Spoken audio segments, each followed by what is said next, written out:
Minority బుజ్జగింపు చర్యల్లో జాతీయ party Congress party ప్రాంతీయ పార్టీలన్నీ కూడా పర్ఫెక్ట్గా చేసుకెళ్తుంటాయి. అందులో రాచమల్లు ఎవరైతే వైఎస్ఆర్ కాంగ్రెస్ పార్టీ తరఫున ఉన్నారో జగన్ వీర విధేయుడు ఉన్నాడో ఆయనకి ఈ మధ్యకాలంలో ముస్లిం సామాజిక వర్గం నుంచి థ్రెట్ ఎక్కువైంది. అక్కడ దాదాపు 30% మంది వరకు ముస్లింలు ఉండేటప్పటికీ వాళ్ళని సంతృప్తి పరచడానికి సంతుష్టీకరణ రాజకీయాల్లో భాగంగా టిప్పు సుల్తాన్ విగ్రహాన్ని పెట్టడానికి సిద్ధమై వివాదమైంది. అయినా సరే అక్కడ ఉన్నటువంటి తన పార్టీలో ఉన్నటువంటి ముస్లిం నాయకులు తనకి చెక్ పెట్టే ప్రయత్నం చేస్తుంటే తలపట్టుకోవడం రాచమల్లు వంతు అవుతుంది.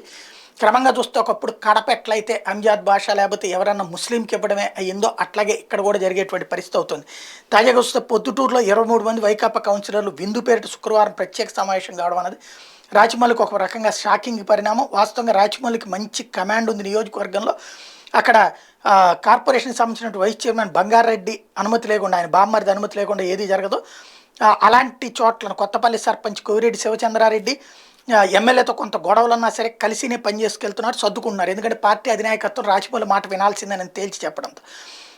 అయితే కొత్తపల్లి సర్పంచ్తో పాటు ఎమ్మెల్సీ రమేష్ యాదవ్ కూడా స్థానికుడైన ఎలాంటి కార్యక్రమాలు నిర్వహించకుండా దూరంగానే ఉంటున్నారు. జాగ్రత్తగా రాజమౌళితో గొడవలు పెట్టుకోకుండా ఉంటున్నారు. కానీ తాజాగా మొన్న 13వ వార్డు కార్పొరేటర్ అయినటువంటి ఇర్ఫాన్ బాషా ఒక విందు సమావేశం ఏర్పాటు చేశారు. దానికి దాదాపుగా 41 మొత్తం కార్పొరేషన్ 41 మంది కౌన్సిలర్లు ఉంటే ఇందులో ఒక్కళ్ళు మినహా అందరూ కూడా వైపీసీపీకి చెందినటువంటి వాళ్ళే. తాజాగా ఇర్ఫాన్ బాషా పెట్టినటువంటి ఈ విందు సమావేశానికి 23 మంది కౌన్సిలర్లు హాజరు కావడం అన్నటువంటిది పెద్ద సంచలనం అయింది.